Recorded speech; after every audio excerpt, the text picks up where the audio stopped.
Hello and welcome to Life Begins at 20. My name is Mark and thank you so much for joining me. And if this is your first time here, welcome. And if you haven't already, make sure you hit that subscribe button below so you don't miss out on any of my future content. So Throne of Eldraine has come out and we've had a few weeks of play to kind of see what cards are actually doing well in the Pauper Cube environment. So in this video, we're going to be talking about which cards have actually made it into my Pauper Cube and the cuts that I'm going to be taking away from it as well.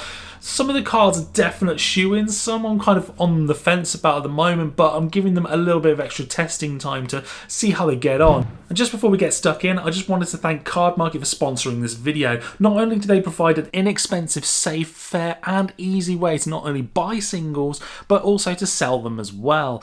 The link for this will be in the description below. So without any further ado, let's get stuck in. So starting off in white, we're going to be bringing in Fairy Guidemother, and I mean the alternate artwork does look absolutely stunning in foil, as you can admit there. So we've got to fly ourselves a flying 1/1 for 1, which is just about okay, nothing too fancy there. The adventure aspect of it with the Gift of the Fae for 1 white, sorcery speed, you can pump something up and give it a bit of over the top, you know, with flying in there is the reason I'm bringing this in. I'm not 100% sold on it, but I mean, you know, you're getting two things there for the price of one. Art looks fantastic, and I'll just see how this gets on. But the card I'm going to be bringing it in for is Benevolent Bodyguard, and I mean, this guy was doing a pretty decent amount of work. You're often sacrificing this quite regularly, and it was just, a lot of the time it was just getting picked off, which is probably what you wanted it to do, but I kind of just felt that, you know, white needed a bit more an aggressive aspect of it as well. Plus with blue-white flyers as well, it just means this card here with the Guidemother just works out a little bit better than Bodyguard, and it's just seeing less and less play. So that's just how that one's ended up going along. And the next kind of change is Ardenvale Tactician, and for me this is probably the best of the artworks in the set. I mean, for the alternate arts there, it looks absolutely stunning, and this is the best card in the set by far, so it kind of had to get into the cube at some point. So 1 and 2 white, flying 2/3, which is great. Dizzying Sweep as well. You get yourselves a blinding beam kind of aspect going on there, and well, that's the card it's coming in for. I mean, I'm literally just managed to get hold of this in foil as well, which is a bit of a shame, but Tactician's going straight in. Supports the Flyers archetype as well really nicely. You get 2 for the price of 1 there, so you get yourself, you know, that turn 2 to turn 3 play quite nicely, and you know, I just think it's better overall than having the blinding beam. So that's the white section sorted. Moving on to blue and Witching Well. Unsurprising, it's my favourite blue card from the whole set. Again, the foil does look fantastic, as you're probably going to see for the rest of the cards as well. Really do like the foils. Yeah. Paying 1 mana keeps the thing on board there. Scry 2, which is really, really nice. It just means you can kind of delve a little bit deeper and sort out the next of your plays. And then later on, you get to spend 3 in a blue, sacrificing it, draw 2 cards as well. So got some good uses there. And the card that I'm going to be bringing it in for is actually Impulse. You may kind of going, well, why would you end up doing that? And I just think, for me, I just kind of think Witching Well is just going to give you better value over the course of the game. Yes, it ends up working out a little bit more expensive overall, but I mean, you know, there are better card draw spells, and I think this is the one that is getting the least amount of play as well from all the draft decks that I've been playing and all of the games that we played in. Impulse seems to be the least of them. I mean, let's face it, when you've got like Ponder and Preordain and stuff like that in the cube, kind of goes without saying really. So I think Witching Well is going to do some serious work for us. Moving on to black, and well, I mean, we're getting ourselves Smitten Swordmaster here. It's literally just going to be replacing Child of Night. It's basically the same card. The adventure side of it, where, you know, you can gain X life, where opponent X's lose X life with the number of knights you control. There aren't that many knights actually in the cube at all, and well, I'm not actually going to try and physically put more in just to make this card better. Overall, it's just an art change, and if there's a couple of knights in there that kind of can make the most use of that, then great, that's an extra bonus. But for me, it's just a kind of straight art upgrade there, and it's up to you whether you want to follow along or not. But I mean, it does look absolutely stunning. The other black card was an interesting one. I mean, Wicked Guardian was one of the ones I wasn't talking about in the top 10. It's an interesting card. I mean, 4 power, 2 toughness for 4 is a decent enough attacker, but the 2 toughness is, you know, pretty average. Enters the battlefield, it may end up dealing 2 damage to another creature you control, and if you do, draw a card. So you could potentially, if you've got like heavy kind of toughness blockers or toughness people back, you can end up doing damage to one of your own creatures and getting, you know, a card draw for free, which makes a change for black, to be honest, because let's face it, a lot of the stuff is you kind of can draw a card and lose 1 life type thing, so you may end up getting a little bit of extra value here. Or worst case scenario, you can kill off one of your like tokens to draw a card. I'd have no issue doing that. The card that I'm going to be bringing it in for is Sultai Scavenger, and kind of, you know, this 3/3 Delve flying creature there. It's one of those cards that hasn't been seeing as much play, and I've noticed it getting a lot, you know, just not being played for a while. I mean, yes, the 3/3 flying body is pretty decent. Most of the time you can get this out for, you know, later on in the game for a lot of, you know, not very expensive at all, maybe even like 3 mana or something like that, which makes it good value, but the likelihood is it's just not being picked in the slightest. So I want to see if Wicked Guardian actually can kind of get itself in there. I'm not 100% convinced on it as of yet, but yeah, I'm just going to give it a good try. It's got a good enough way of getting some card draw. The trigger is May as well, so worst case scenario, if you can't do anything with it, can't get that card, you don't have to do 2 damage somewhere. So again, I just want to see how this does, and that's the card that we're picking out, so we'll see how it ends up doing.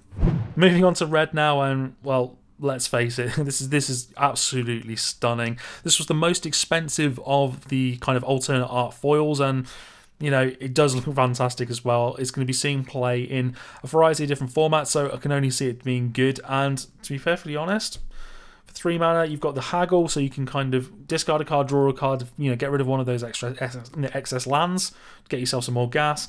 2/3 body, which you can attack him with, you can decent enough of blocking as well, and you can pay the 3 cost there to discard a card and draw a card. And the best part is you don't have to tap him either to be able to do that. So really happy to see this card coming in, and he does look great. And the card that I'm going to be taking out is Sakuta Lancer. It's a 2/2 with flanking, with a bit of haste as well, and again, with the number of kind of the power creep that we've been getting recently, there are just better cards that have come in for it, and I've got enough haste creatures going on. I've got enough ways to get haste as well onto some of the bigger creatures, so it just wasn't, again, seeing enough play. And I think this is the only card with flanking as well, so potentially getting that out of the cube makes life a little bit easier for new people as well. But yeah, that's the way that one's going to be coming in for Merchant of the Veil there. Next up, we've got Thrill of Possibility, and a little bit of extra card draw, a way of getting, you know, discarding an extra land that you don't need anymore to get yourself some more gas is a great way of getting this card in. Again, does look pretty cool in foil there as well, and this might be kind of a bit subjective here, but I'm taking out Lightning Strike. I was going to take out Searing Spear, but to be perfectly honest, I had a better artwork for it, so that's why that one's staying in.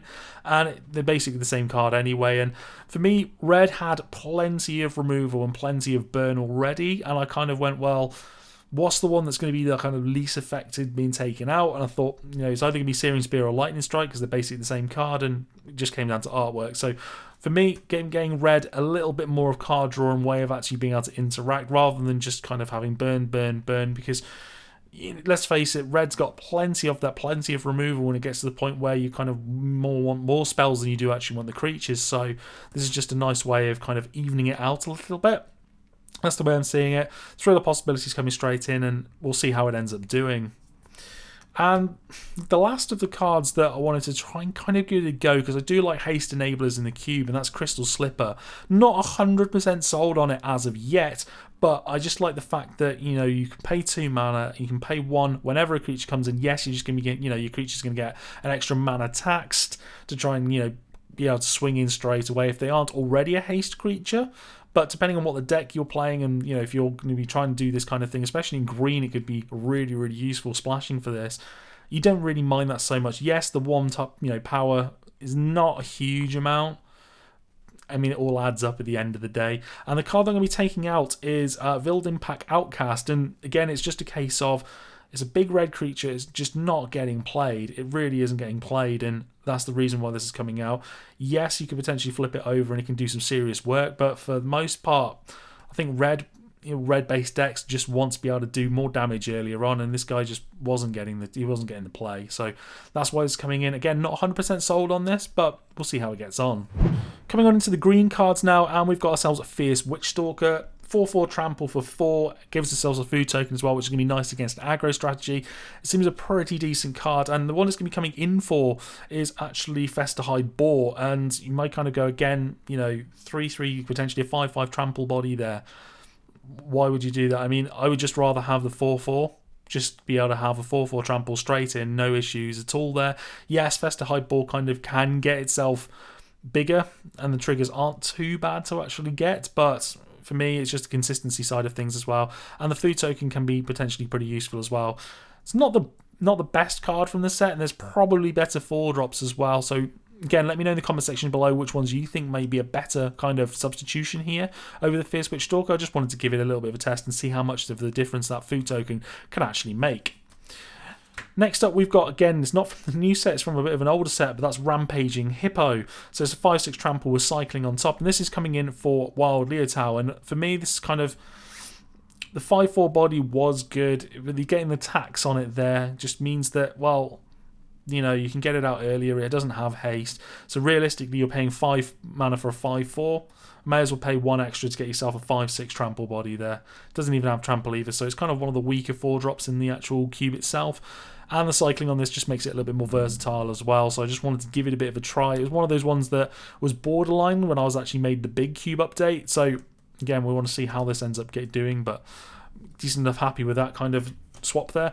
And the last of all, we've got Savage Swipe coming in. This was in my comment section quite a lot, actually, with the big kind of set change when Modern Horizons was coming through. And yeah, I must agree, it's a pretty good card as well. 1 kind of green mana there to be able to give a power 2 creature +2/+2, and then it get, you know, fighting as well. It's really cheap, it's really decent as well there. So just 1 mana to kind of fight there. Happy enough with that. And the card that I'm going to be taking out is Predator Strike. And I mean, of all of the kind of cards that I've got there to kind of buff up a creature's power and toughness, yes, this gives us trample, which is kind of useful, but for the most part, with green especially, most of the cards already have trample anyway, so that didn't really make a difference.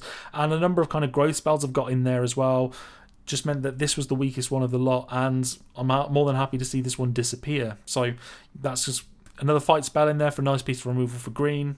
More than happy with that trade-off. So moving on to the colours now, and well, Gingerbrute. It had to come into my cube. Absolutely love that artwork. He looks so cool in foil as well, and he's just great. He's kind of almost unblockable. And if, to be perfectly honest, if you can manage, if someone's left out a haste creature to block this guy, then you're already winning in that fight then anyway. 1 mana each turn to be able to kind of ping your opponent down by 1 each turn, and if you give it equipment or enchantments as well, going to really do some good work as well, so I'm more than happy with that. And the card that this is going to be coming in for is Sphere of the Suns, and for me, I've got enough mana fixing available in the cube that I could see this one go, and this was definitely the weakest of the lot of them, so more than happy with this little bit of a trade-off there. And the other colourless creature is just the big kitty. The big kitty. 5/5, Scry 2 on top as well, which is really nice. For 6, goes in plenty of different decks. More than happy to see this guy, and he'll do some really nice work. And for me, it's going to be coming in instead of Kozilek's Channeler, because let's face it, around that mana, you kind of want it to be more of a finisher than another ramp enabler. The Scry 2 is going to help for your next kind of draws as well, to keep the gas coming rather than being flooded out. So I think that's going to do some serious work. And 5 power and toughness means that it's going to be pretty much trading or, you know, staying alive when it's attacking in against pretty much anything that's going to be in the cube as well. So more than happy to see this guy, and I think a lot of people are as well. Moving on into the land section now, and there are going to be 2 changes going on here. Mystic Sanctuary is going to be the first one, and it's going to be coming in instead of Lonely Sandbar. And to be perfectly honest, with blue, the cycling is great on the land and when it comes into battlefield play tapped, but blue's got plenty of ways to kind of have a bit of card draw, so that's not really what they're after. I think Mystic Sanctuary here is going to be doing a lot more work for them. Yes, you've still got that enter the battlefield tapped kind of thing going on there, which I don't think is going to be too much of an issue for blue, but the fact that you can kind of, when it enters the battlefield untapped, you can get an instant sorcery back from your graveyard, put it on top of your library, just means you can be able to do some serious work with that. It could be card draws, could be potential, you've got yourself some flicker as well. It's just going to be able to do some really nice work, and if it's blue based and you've got splashing for something else, it's also a piece of removal we can get back as well, so really like that card. And then it's a similar situation with black as well. Yep, you got cycling on there, which is nice, comes into battlefield play tap, but I just think being able to get a creature back from your graveyard, put it on top of your library to get it back, that's just going to be really good for black. Yes, it's coming in tapped as well, and I just want to see how this one ends up doing. I think Mystic Sanctuary is the better of the cards, but I definitely think black is going to actually want this to be either swinging in with, or it's sacrificing a creature and then you can end up bringing it back as well. Any of the big cycling creatures as well, it's just going to be really nice to have, so definitely going to want to see how this one ends up doing. So there we have all the cards and changes that I've made from Throne of Eldraine going into the cube, and I was actually surprised there's so many there are. I mean, some are borderline, I must admit. There's probably about 2 3 or 4 maybe that I'm not quite convinced with as of yet, but more testing is going to be done to try and see if they are going to make the cut, or if not, you know, I'll change them back to either the same card they were before or something different. I'll definitely keep you up to date as well. So let me know in the comment section below which cards have made it from this set into your Pauper Cubes. Have you been surprised by something that, you know, through testing that's actually performed better than you originally thought? Be very, very interested to find out. And also let me know what cuts you made for it as well, because it'd be very interesting to see if we're on the same guidelines of what we've been taking out of our cubes to put these in, or if you put something else out that's actually, you know, a lot worse than what you put in. They're definite big upgrades for you. Be very interested to find that out. And if you enjoyed the video, make sure you hit that like button and the subscribe button below so you don't miss out on any of my future content. And you also follow me on my social media links as well below there, because it'd be great to actually talk to you guys outside of YouTube as well. And there's also a link for my Discord underneath in the description below as well. So definitely come over there to join in with the community. And I just want to say thank you so much for watching, and I'll see you in the next video.